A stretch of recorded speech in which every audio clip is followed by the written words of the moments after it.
Hello everyone and welcome back to my channel. Today, if this is your first time stopping by, thank you so much for stopping by. And if you're a returning subscriber, thank you so much. I really do appreciate you stopping by once again. So for those of you who are new to my channel, my name is Onyeka and I'm a Nigerian YouTuber based in Ontario, Canada. I basically make videos about my lifestyle here in Canada, and I also share useful immigration tips if you're looking to immigrate to Canada. So please be sure to check out my previous content, as I'm sure that you will find something worth interesting and you might just decide to stick around. And if you do decide to stick around, please do not forget to subscribe to my channel, and you can do so by clicking on the subscribe button down below, and do not forget to smash the like button and share this video. So today's video is going to be a Q&A. I put out a question tag on my YouTube community, so if you haven't yet subscribed to my channel, now would be a good time to subscribe so you do not miss out on these interesting question tags. Without further ado, let's get right into today's video.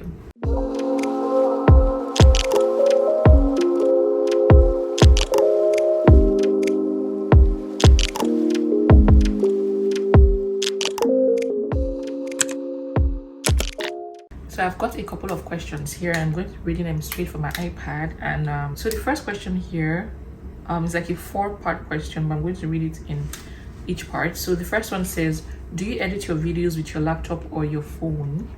I do edit with my laptop. I haven't edited a YouTube video on my phone. Honestly, I do not know how you guys do it. Those of you who edit with your phone, I don't know how you do it, but I edit with my laptop. I use a MacBook Air and I use Final Cut Pro. Do you film with your iPhone or camera? Fun fact, I do not own a camera. I have never owned a camera.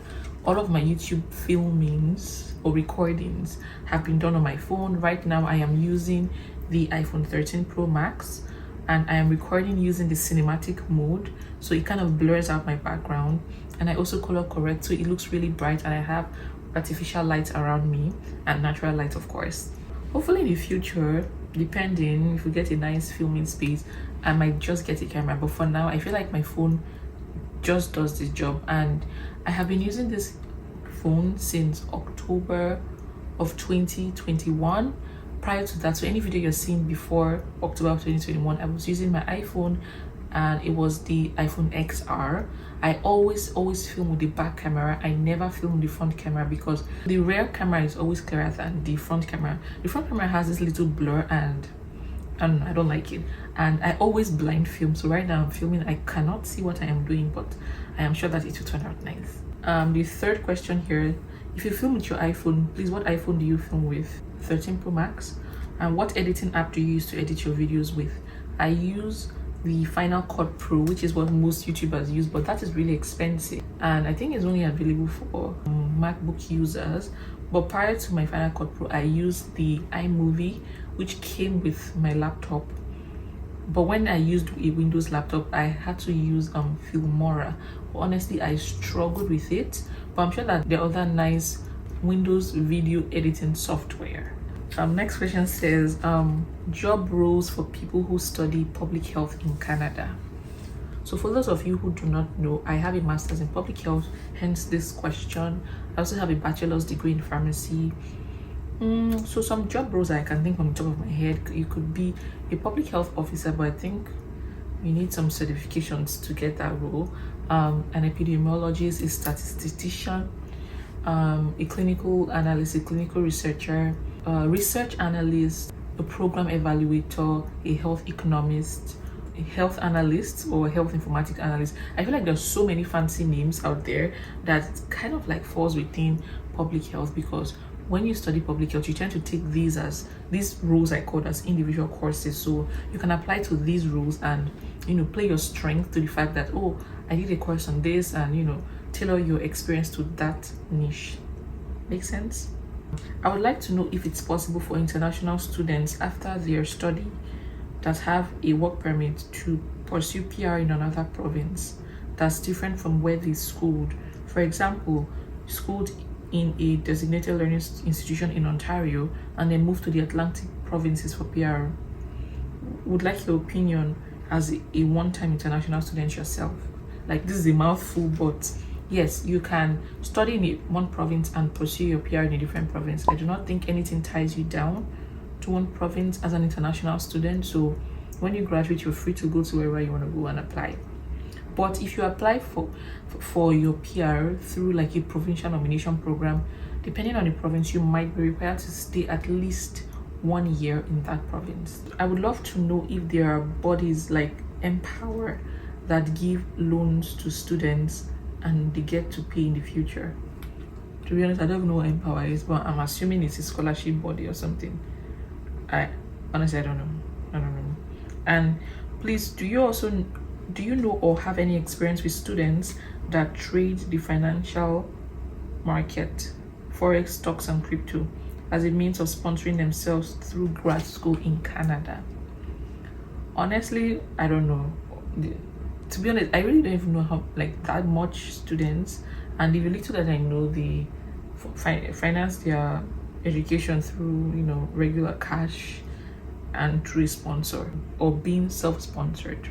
So next question says, did you use an agent to apply for school?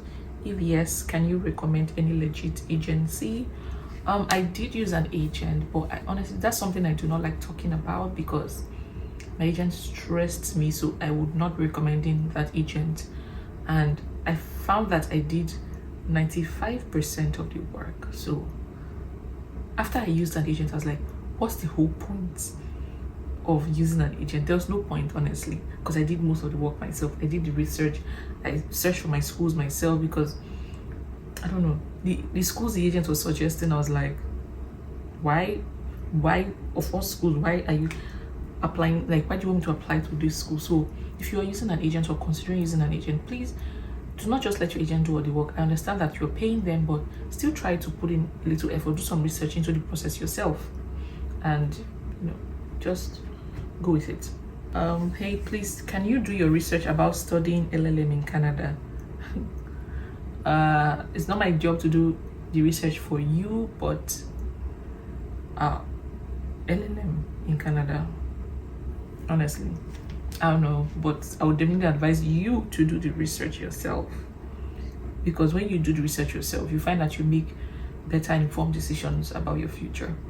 Because when you use like the likes of agents, they don't tell you everything, so it's important that you put in a little effort in doing the research. What's the employment outlook for public health in Canada? I'd say the outlook I wouldn't say it's great, even though it might be great, but I don't want to give anyone false hopes because regardless of the location or the course, I do not think it's easy to get a job anywhere. So just keep an open mind. I mean, there are opportunities, no doubt, but you just need to put in the work, ace your interview, be the best at what you do, and come out at the top.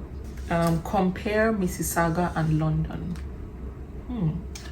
I don't think it's a fair comparison because Mississauga is just right next to Toronto.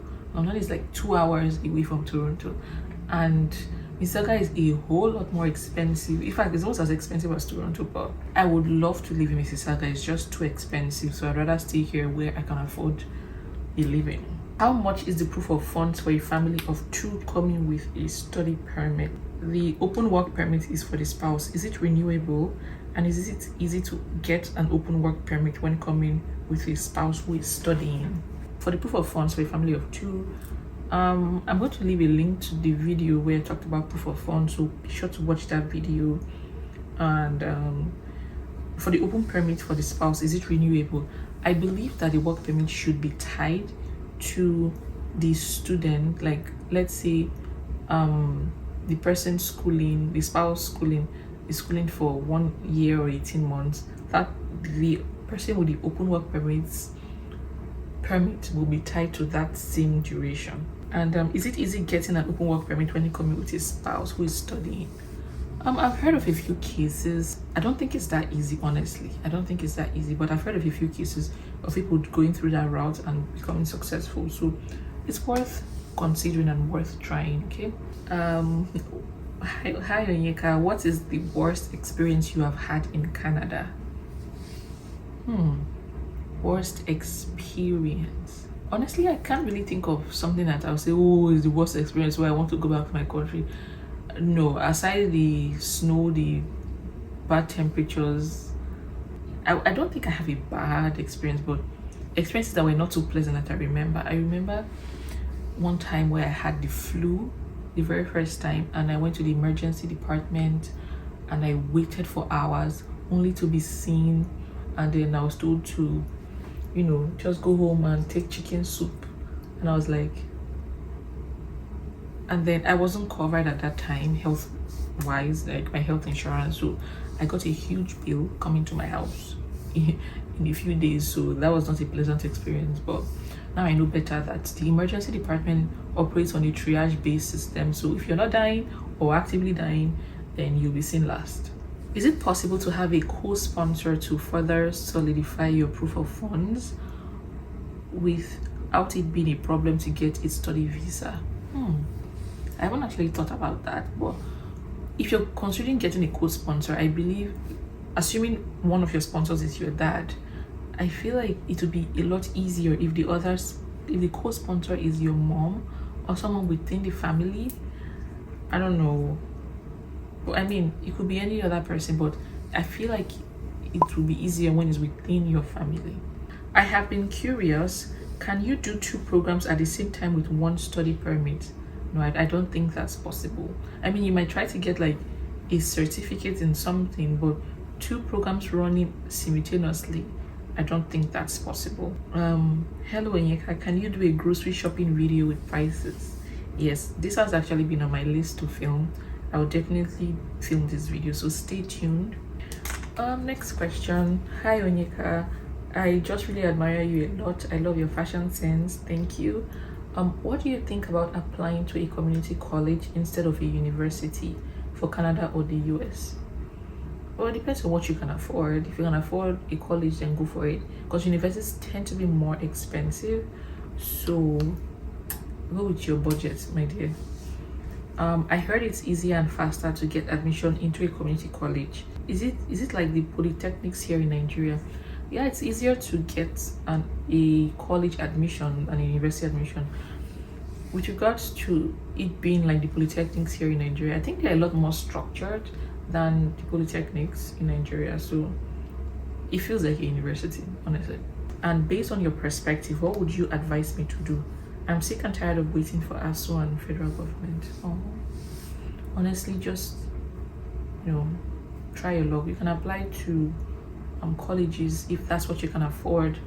Just try, you never know, because a lot of people still get granted visas and attend colleges. Please, could you recommend phone, tripod, handheld, and the stand alone for someone planning to venture into the YouTube space? I have been searching for a few online and can't seem to come to a conclusion. I got mine from Amazon, but if you're in Nigeria, I feel like you can just go to like an electronics market and get something that fits your phone, that extends and is still portable at the same time, and you can carry along with you, and then get artificial lights. But if you do not have, try to film like facing a window just for the natural light. And then for handheld tripod, so this is my handheld tripod. It's very small and compact. It can fit into most of my purses, if not all my purses, and I got this from Amazon. Honestly, I rarely use this when I'm out filming, because I like to film without people knowing, like, because if I'm holding this on my phone, everyone's like, oh, what's she recording? So I just like holding my phone. But for more stability, maybe like I'm in a car or something, I just use this, and this is how much it extends. And then these are the 3 legs, and then it has a button here for camera, for like, it's like kind of like a selfie stick. I like that you seem more open and confident in your YouTube videos recently. Oh, you think so? Thank you. I didn't notice. I think I just get used to it. Like when I watch my first videos, I cringe. I'm like, what in the world?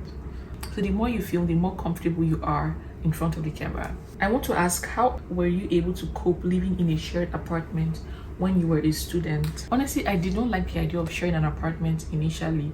I was like, I don't want to stay with strangers. But honestly, I liked it because I was really going through it at that time, you know, dealing with culture shock. So having a company around really elevated my mood, and they became friends. So we did things together, and you should actually keep an open mind to this. It's not a bad idea at all. Just pray you have the right roommates. But if you have roommates from hell, Good luck. Would you ever consider dating or marrying a white man? You say never, but right now, not that I have anything against it, but it's not something I think about. Where can one find a Nigerian community in Canada for people who want to relocate but don't have family there? Honestly, when I came, my brother was here, but we're in different cities. You would just find something. Okay, you can go to church. When you go to school, there are like African associations. You can join those clubs. But church is one place I would definitely advise you to go. You will find your Nigerian community there. Would you advise an international student to live in campus or out? Honestly, it's not a thing. Live wherever you want to live. I don't even see the benefits of living on campus. Just live wherever you want to live, honestly, because campus residents, they're a little limiting. I don't think you can cook, from what I remember. So I would advise you to live out of campus for more freedom, to do whatever you want to do.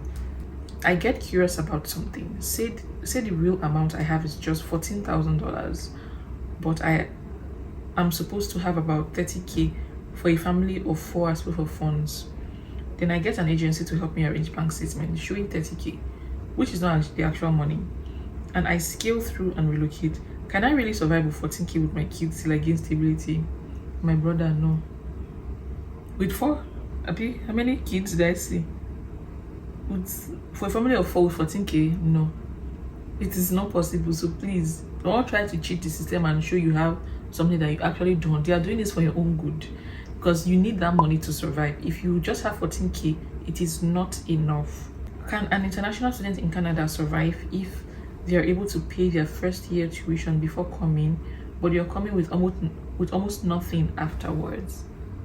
Sister, you need money. How are you going to survive? So, because if you pay your first year tuition, how do you pay the other tuitions? You need money. I know it's hard, but you need some money, because it's going to be hard, and you not having money and working to make more money might affect your studies. So try to get all the support you can get. How would you describe your social life experience while schooling in Canada? While I was schooling, I had zero social life.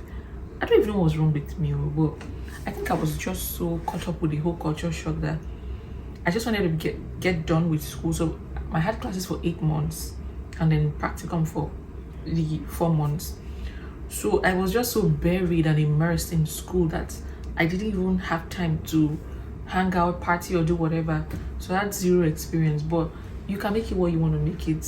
Knowing how, okay, looking back now, I feel like I should have done things different. I should have explored more. So don't make that mistake.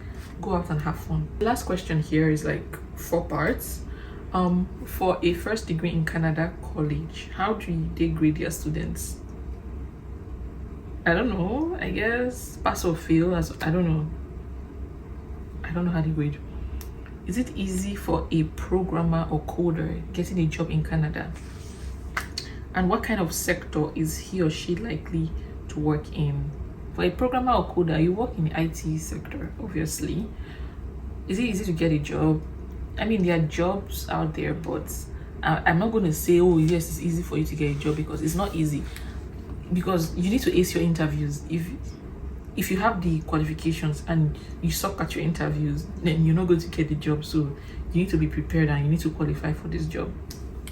Can you roughly tell me the total cost if someone wants to migrate or come to study in Canada from Lagos? I have a video where I talked about my expenses, so I'm going to link that up for you to watch. I hope you're watching. So click on that link. What kind of business or job would a national diploma student in business administration get in Canada? It's not a question strong. Honestly, I'm not going to sit here and lie. I don't know the kind of job you can get, but I don't know, just test the waters, try different opportunities, but you shouldn't limit yourself to just business administration. I don't even know what business administration entails in the first place. So yeah, so it's going to be hard for me to answer that question. And lastly, would you prefer a Nigerian private university to a Canada public university? I think all the universities are public in Canada. There is no private, the way you have Convenance University and the way you have Unilag. No, I think it's just public in Canada. So there's no difference. So yeah guys, that is a lot of questions. I only asked the important ones and there were a lot of unimportant ones, but anyways, yeah, so that's it for this video. I hope it's not too long, and if you have more questions, leave it in the comment section. My able subscribers will do their jobs to answer you if I cannot answer you. Okay, thank you guys whenever you guys help me answer these questions. Thank you guys once again. But anyways, thank you for watching this video. Please do not forget to subscribe to my channel, like this video, share this video, smash the like button guys. I'll see you in my next video. Until next time, bye.